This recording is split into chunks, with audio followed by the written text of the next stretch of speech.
transformation avec le plan de repositionnement et l'élection des délégués moom daal dinay def benn long métrage boobu moom xam naa ne lay jonn séeréer bi yow yaa koy lire parce que nag long métrage la yëf yi dafa gudd de li ñu expliqué fii waaw nañ ko tënk de lu ñu wax xaaral ma jox la le début rek dañoo ne le port autonome de Dakar a vécu 2 événements marquants jeudi 18 septembre 2025, la validation du plan de repositionnement par le conseil d'administration et l'élection des délégués du personnel après 19 ans d'interruption. Ces avancées saluées comme des marques importantes dans l'histoire du PAD traduisent le leadership visionnaire du directeur général, M. Waly Diouf Bodian, nommé en mai 2024. Qui imprime une transformation systémique alignée sur sa vision Sénégal 2050 ma taxawagum foofu bu ñu xuusee foofu su ma paree wàccaatal la. voilà comme Tata Julie li nga ko waxee rek. dafa mel ni port autonome de Dakar dafa bokk ci vision 2050. waaw te moom dafa am principe bu mu bëgg a doxee. d'après li mu wax. principe bu mu bëgg a doxee. mooy dafay defaraat. teg ñi nga xam ne par exemple pare nañ pour liggéeyi dëgg-dëgg. te par exemple port autonome de Dakar yàgg naa koy wax. suñuy ressource war na faa mën a jóge suñuy ressources yu bëree bëri parce que liy dugg. port li koy dugg bëri na. Tata Jolie bu ñu jëlee Cheikh Kanté ba mu fay nekk. la ca dugg lañ ca recruter ci ay nit foofa moo tax gisoo déjà yow boo duggee port autonome de Dakar da ngay yaakaar ne dëkk la. boo jëlee môle 1. dafa rëy. ba môle xaw ma ñaata. Tata Jolie beneen niveau da ngay ne sooy dem Gorée rek ba nekk ci kaw mooy salle d'attente bi ci kaw. ba toog bay séen. li ko wër waaw li ko wër. nga gis ay bateau di débarquer ak seen conteneur fu nekk. kon moo tax ma ne la économie Sénégal. foofu war na caa mën a génne. moo tax ma ne principe am bi mu teg on est d'accord parce que actuellement ñun lu ñu jox ñu jël. parce que nee nañu Sénégal 2050 la ñuy wax ñun gëm nañ ko de. xam la ñuy xaar. lu ñu def loo actuellement ñu def. lu ñu bëgg ñu ànd ak ñoom. résultat la ñuy xaar. man moom fi ma toll nii actuellement nii man dama taxaw di leen déglu parce que boo tey jii bu ma taxawee di leen critiquer ñu bëri dañ naan defaguñ fi at defagu wala duñu defee at ci la yem. est-ce que duñ leen may ba ñu def 2 ans 3 ans ñu doog a wax. mais nag cin bu naree neex bu baxee dafay xeeñ. mu mel ni am na liggéey bu koy xaar. moo am na liggéey bu koy xaar parce que déjà Tata Jolie ci semaine bii. ñu ngi doon wax ne am na ñaata 10 hectares su ma juumul. yoo xamante da ko bëggoon a jaay. waaw. indi woon na fa coow. waaw bu mag sax. ba ñu bind ko su ma juumul enquête yéen i kaay moo ci ñëwoon. waaw moo ko fësal ci. voilà kon nag loolu war nañ koo mën a xoolaat Tata Jolie. bu nekkee da ngay taxaw lu neex yow Waly Diouf Bodian moom lu mu def lu ne du ko nëbbu ko kenn mais bee waxu ca.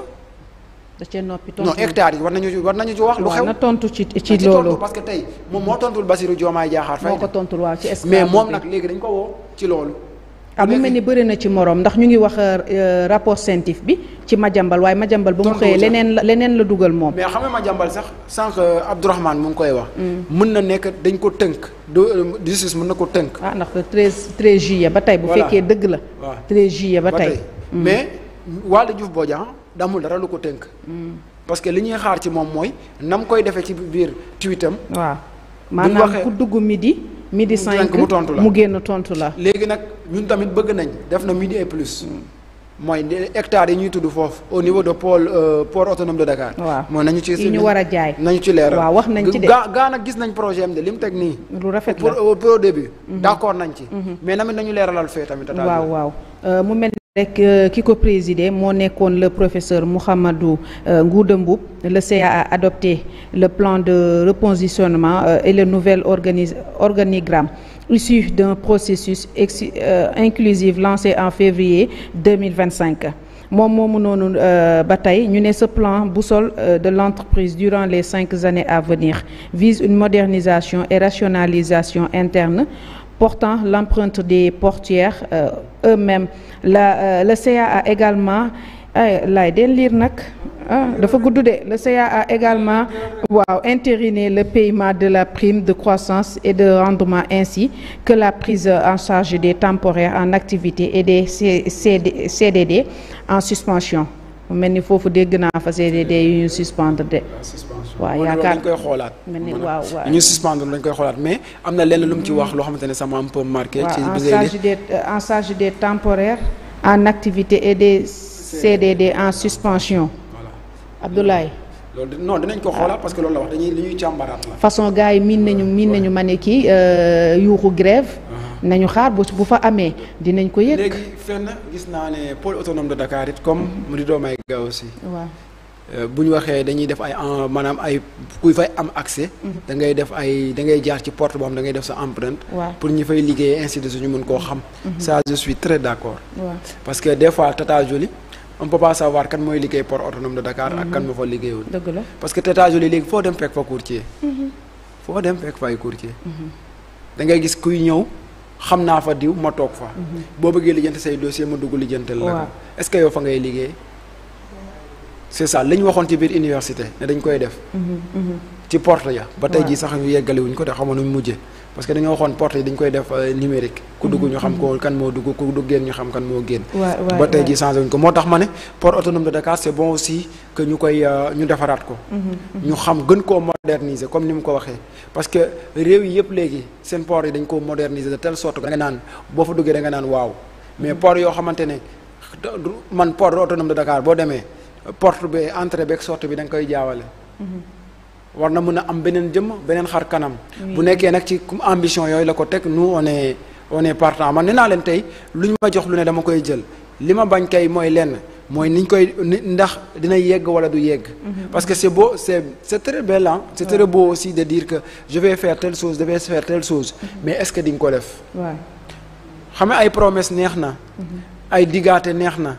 ay wax ne dinaa def lii neex na mais essayer de le réaliser man foofu rek laa tolloog ñoom nee naa leen daal lenn la ñuy xaar port autonome de Dakar année bii di ñëw bu defee bilan am ñu ne sincèrement il a tellement participé ils ont très bien travaillé foofu rek laa indi xaar Tata Jolie. Abdoulaye yemul foofu de li ma la doon wax ne la gudd na lool ñëwaat nañu nee nañ ces mesures impulsées par Bodian ont été fortement saluées par le syndicat autonome des travailleurs du port autonome de Dakar SATPAT. L'un des plus importants de l'entreprise. Parallèlement, l'élection des délégués du personnel, la première depuis 2006, s'est déroulée sans incident. Sans incident de 9h à 18h, réunissant 5 listes SATPAT, SNTPS, SMPAD ak SINASEMPOS. waaw mu mel ni rek entreprise yi seen tur yi compliqué na de. Axina s'impose FC dans un climat serein, transparent et respectueux des règles démocratiques. Bodian qui a placé le dialogue social au cœur de ses propriétés via des rencontres mensuelles institutionnalisées chaque premier vendredi, met fin ainsi fin à une situation inédite renforçant la voix des travailleurs. Abdoulaye mu mel ni ba tey sax jeexagul dama lay jox rek par angle laa lay jox. comme li nga wax sànq gis naa fi lan muy.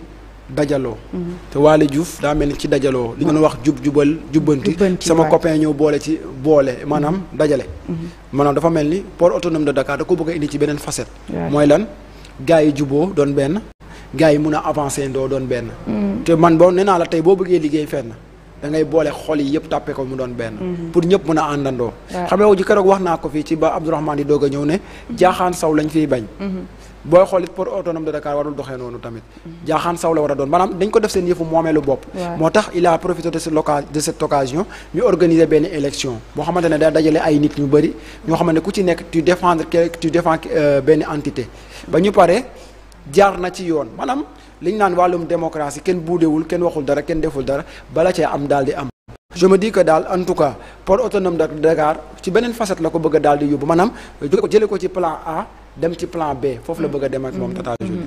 Très bien Abdoulaye ñu wàccaat ba ci suuf ñu ngi xamal ni que ces réalisations s'inscrivent dans un redressement spectaculaire du PAD depuis mai 2024 au premier semestre 2025 li nga xamante ne ni bii nag moo di les réalisations nettes ont atteint lii di 42,11 la ñu wax ñu ñëwaat en progression de 16%. ñu daal di am plus de 5,95 francs CFA moom la ñu wax par rapport à 2024 ñu ñëwaat ne le trafic global a bondi de 24%, cumule à 6,92 francs de tonnes contre 5,58 millions.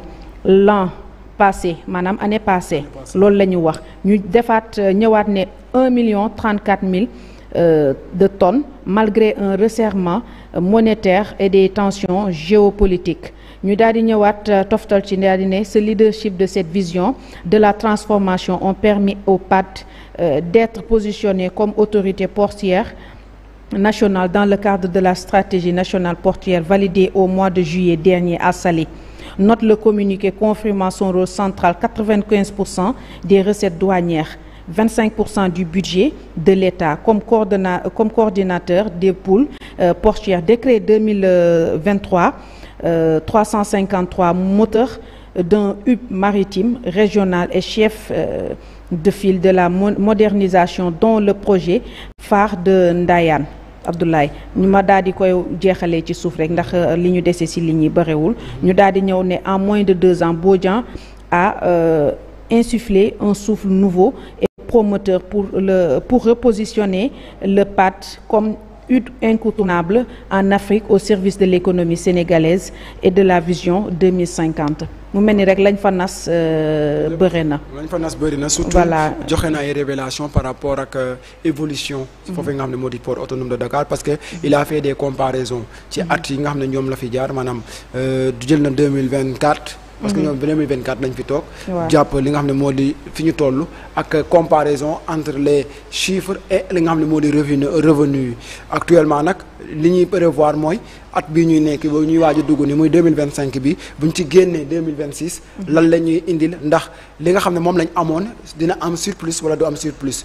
ci leneen aussi wax na li nga xam ne moo di ba léegi la mu commencé presque la jeexe muy vision 2050 bi maanaam vision 2050 bi port autonome de Dakar da cee am rôle bu am solo bu mu ciy joué.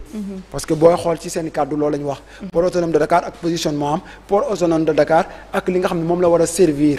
loolu la ñuy wax débarquement beeg nan la ñuy def ba mu gën a nekk port bu plus bu nga xam ne mooy bu gën a bëri ay embarcation ay débarquement ainsi de suite.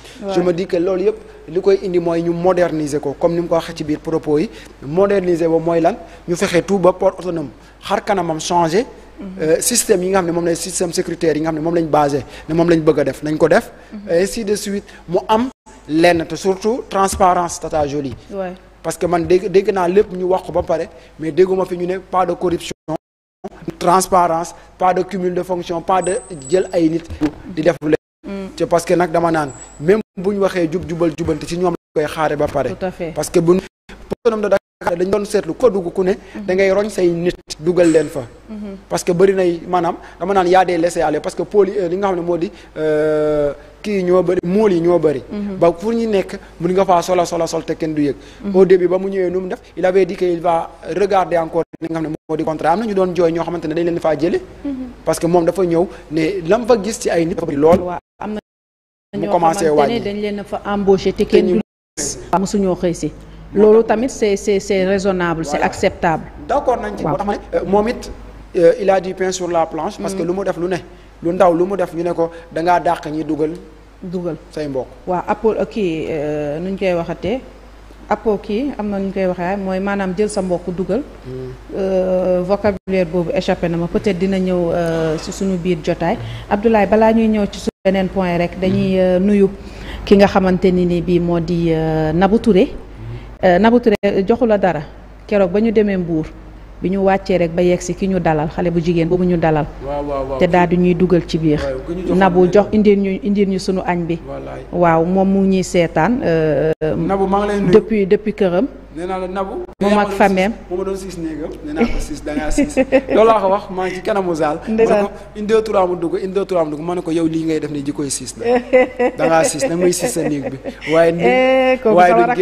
waaye duñ génne mu ne non man defuma loolu sama rakk la kooku ñoo bokk yaay wax pare gu ñu mu génnaat dugaat ma ne ko li ma doon wax a ngi est-ce que xam nga yaayam jotuma la ko wan de ku baax non paa bi moom baax na. paa bi bàyyil mu sedd paa bi maa leen mën a wax baaxam. non maanaam mais yaay ji maanaam maa la koy wax démb ci plateau maa leen ne benn